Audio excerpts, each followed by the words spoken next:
Om Jnanatimirandhasya Jnananjana Shalakaya Chakshurunmilitam Yena Tasmai Shri Gurave Namaha. Just previous to this, it's been described that what we think of at the time of death determines our next birth. Therefore, and Krishna recommends that we think of Him, so that we will go to Him. So, how can we think of Him? We should know what He's like.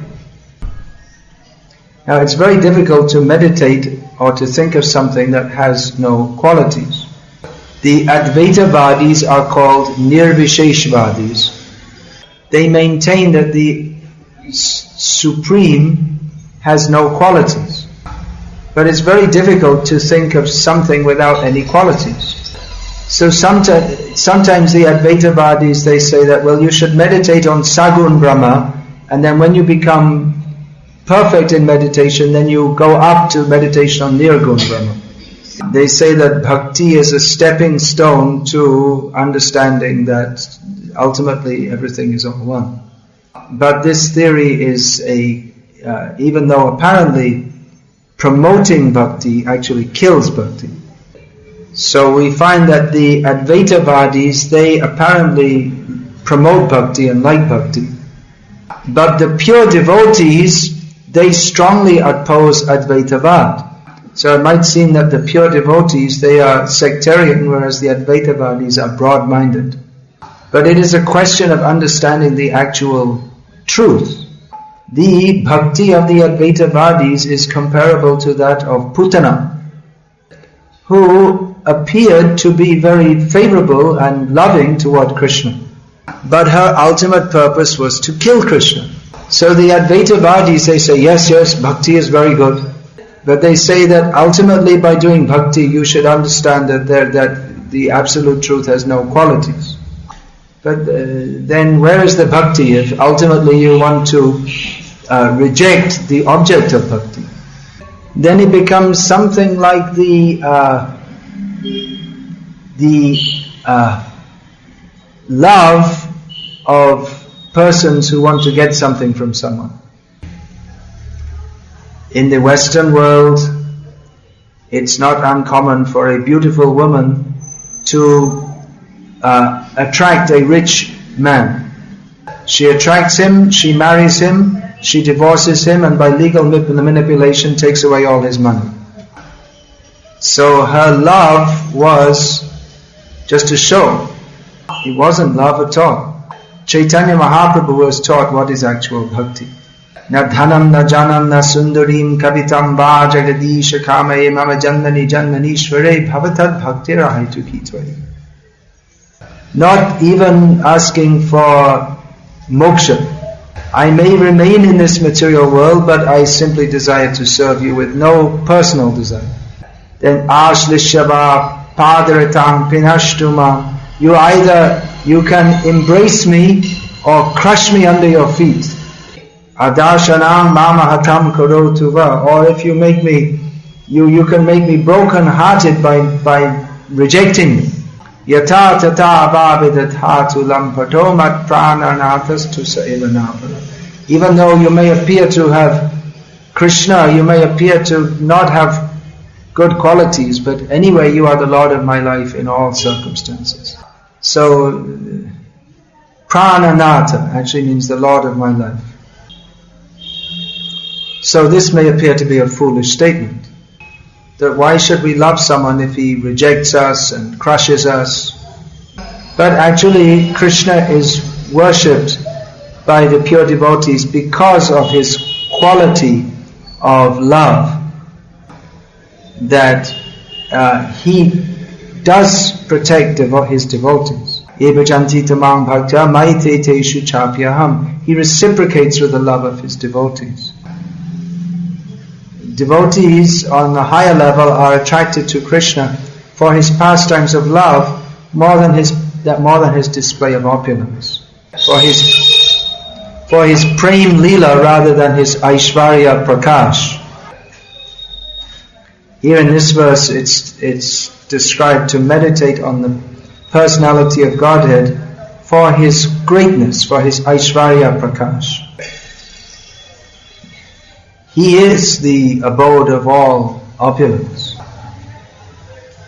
Therefore his name is Srinath, Sridhar, Sriniketan, Srivas. All these names indicate that he is the abode of all opulence, who is Sri Lakshmi Devi.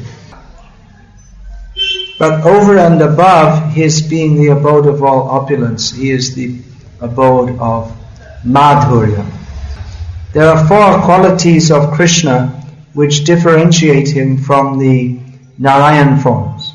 The Narayan or the Vishnu forms, Narayan, Varaha, Nrsimha, Kurma, Matsya, they display the opulence of the Lord.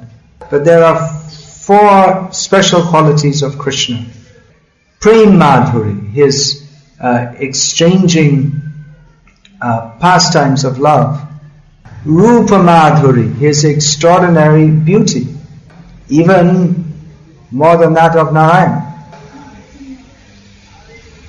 Venu Madhuri, his opulence of his flute. And, well, I mixed it up there. And Leela Madhuri, his extraordinary pastimes. So Prem means the exchanges. Prem Madhuri means the loving exchanges with his devotees. Now certainly the devotees of Lord Narayan, they love him. But we don't find to the extent of the Brajvasis. Because their love for the Lord is restricted by sankocham. You have that word in Tamil? Sankocha means some hesitation. Just like we see when just after Krishna had killed Kamsa, then Vasudeva and Devaki approached Krishna and they started praising him as the Supreme Lord. They recognized him as the Supreme Lord, Narayan. But Krishna thought, well, if they think of me like this, then they can't love me as father and mother. So he covered them with his Yogamaya potency and they forgot that he was father and mother, and then they embraced him. One cannot embrace with open-hearted feeling a person if we think that he's very much greater than us. If we were to meet the Prime Minister, we couldn't just go out to him and give him a big hug. Oh, I'm so happy to see you. There's formality, there's protocol to be observed. His wife does so, not in public. She may even, at home, she may even chastise him. Oh, you're also always busy, I never see you, why don't you spend more time with me? So Krishna's Vrindavan pastimes, they're like the hidden, private affairs of the Supreme Lord. He is the Supreme Lord. The Supreme Lord means he's a person. And person means he's not always standing and saluting and giving blessings, but he likes to joke also and have some loving affairs. One name for Narayana is Stava Priya. He is very pleased when the prayers of the Vedas are recited in his honor. But Krishna is pleased thousands and thousands of times more when the gopis chastise him than when the Vedic prayers are offered to him. Because their love is not because he's God and he's great and we should worship him, but just because they love him. So, in Bhagavad-gita, the Lord establishes that he is the Supreme Absolute Truth. And the Jiva, as subordinate to the Supreme Lord, should worship him and surrender to him. That is the ultimate instruction of Bhagavad-gita. Sarvadhamam parityaja mam ekam sharanam vraja. Abandoning all varieties of religion, this means to go beyond varnashram dharma, one should simply surrender to me, Krishna says. But Chaitanya Mahaprabhu's teachings begin where Bhagavad-gita finishes. Love beyond surrender. Surrender is the basis, but over and beyond that there is pure love of Krishna. So we are enjoined to think of the Supreme Lord Narayan Krishna as the greatest person. And by following the process of sadhana bhakti, we should gradually place our mind at the lotus feet of Krishna. instead of thinking of all nonsense as we are wont to do in this material world. You know that term, want to do, that means inclined to do. Not W-O-N-T, want. So, but when we are actually in pure love of Krishna, then automatically we always think of Krishna. We cannot stop thinking of Krishna even if we wanted to. A devotee doesn't want to stop thinking of Krishna because he finds ever greater bliss at every moment in doing so. Yadavati mama cheta Krishna padara vinde nava nava rasa dhamma nudyanta untamasit. That since I've been thinking, since I've placed my mind at the lotus feet of Krishna, I'm finding more and more nava nava rasa, the rasa, at every moment. But even if theoretically a devotee wanted to stop thinking of Krishna, he cannot do so. He is trapped in this material. In this material world, we are caught in the trap of Maya. And in Prem Bhakti, we are caught in the trap of Prem. The point is that we are always controlled. So better be controlled by Krishna's internal potency of Prem Bhakti rather than his external potency, which causes repeated birth and death. Now, because Chaitanya Mahaprabhu's teachings are of pure love, they begin where Bhagavad-gita finishes. That doesn't mean that we should think that Bhagavad-gita isn't important. Bhagavad-gita is the basis of Chaitanya Mahaprabhu's teachings. And without understanding this, we must always be confused as to the nature of the Supreme. There are so many misconceptions about the nature of God due to people not understanding Bhagavad-gita as it is. Mostly the impersonal concept of God is prominent.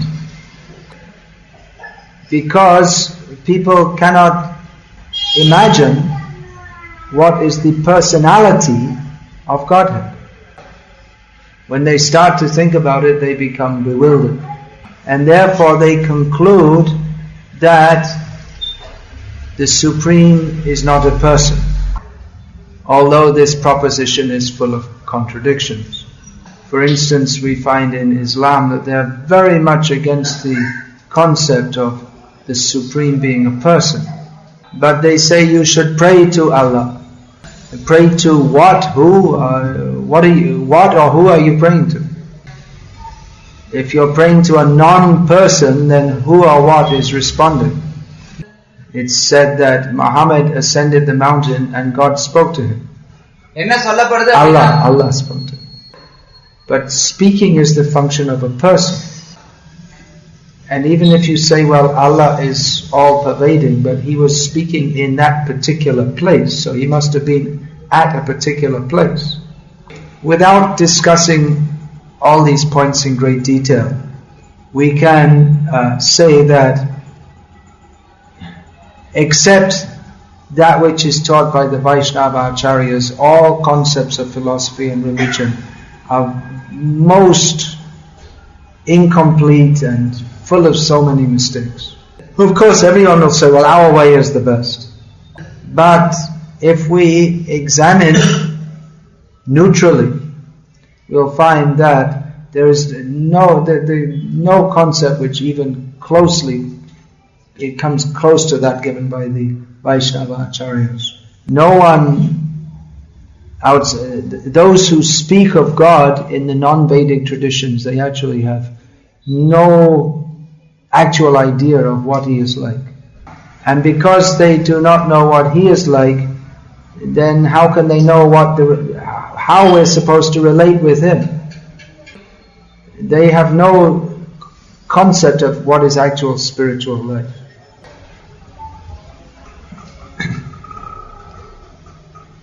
Therefore, if even you find that praying, you'll find that if you go deep into the prayers, if you examine the philosophy and the theology of there are basically three non-Vedic religions. There's Judaism, Christianity and Islam.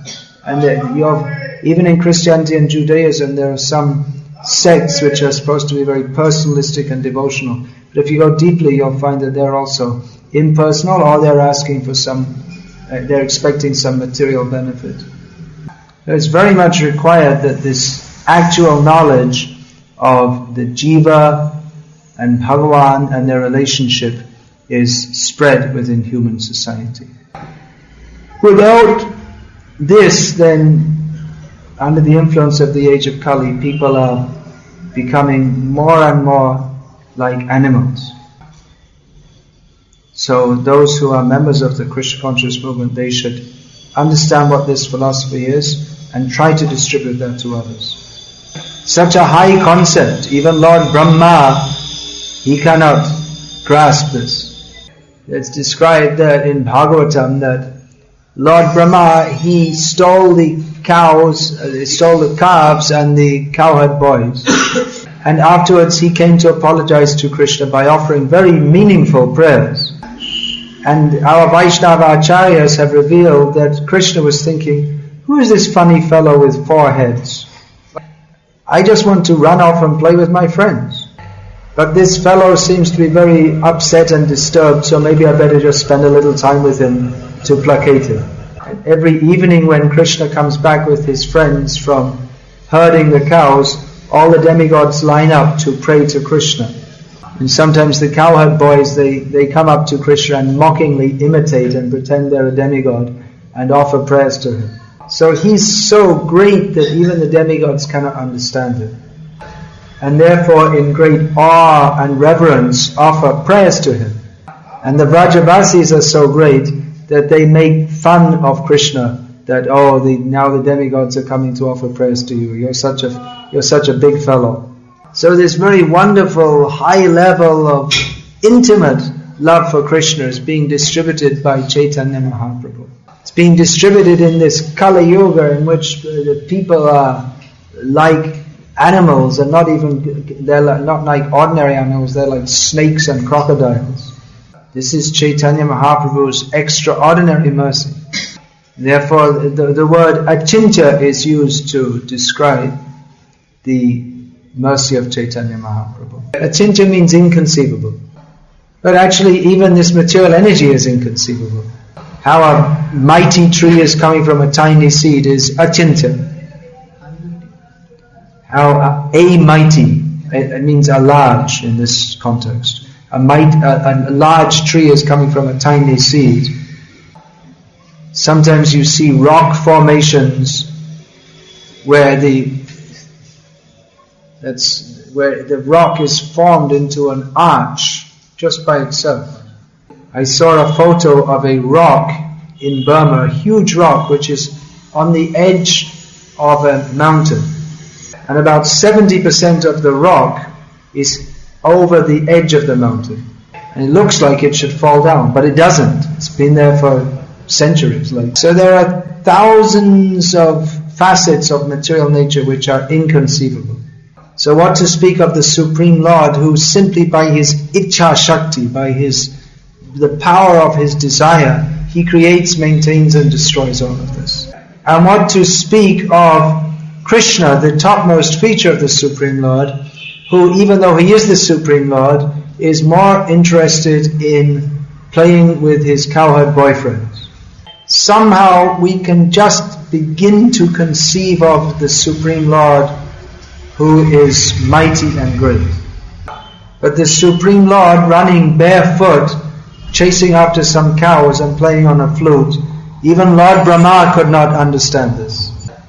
And that same Supreme Lord comes as his own devotee to distribute that love of himself. He is giving himself and love of himself in this Kali Yuga. He's giving himself and highest love of himself in the Kali Yuga in which people are of the lowest temperament. This is achintya-dapi achintya. It's more inconceivable than inconceivable. Therefore in Chaitanya Charitamrita, words such as chitra, chamatkar, these words are used again and again to describe. Chitra, chamatkar, this means wonderful. It is simply indescribable. But somehow, some description is there to give us some idea of how wonderful are these extraordinary pastimes. What is that? Chaitanya Leela, Amrita Pur, Krishna Leela, Shumadhur, Dui Mile. Now I'm forgetting. Dui Mile Hoisu Madhurja. Sadhu Guru Prasade, Tare Jai Ashade, Se Jane Madhurja Prachurja. It's described that the pastimes of Chaitanya Mahaprabhu, they are like nectar, and the pastimes of Krishna are very sweet. Chaitanya Leela Shu Karpur, that's it. It's the pastimes of Krishna are like the little, just like in the payasam, the milk payasam, you put a little karpur and then it becomes very tasty. So like that, you mix Chaitanya Leela and Krishna Leela and it becomes very sweet. Because Chaitanya Leela is actually based on Krishna Leela. Chaitanya Mahaprabhu is simply remembering Krishna. So when we hear about the pastimes of Krishna, then we hear about Chaitanya Mahaprabhu, who is Krishna himself, relishing, remembering his own Leela. So Chaitanya Leela Amrita Pur, Krishna Leela Shu Kapur, Due Mile Hoi Sumadhurja. Becomes very sweet. Then Sadhu Guru Prasade. So then that sweet, that payasam mixed with kapur, that is taken by the sadhus and gurus, Taha Jai Ashade. And then who gets that prasad? Whoever takes the remnants, that prasad, Shai Jane Madhurja Prachurja. They can know what is the, I don't know how to, Madhurja Prachurja means Vishal Madhurja, great sweetness.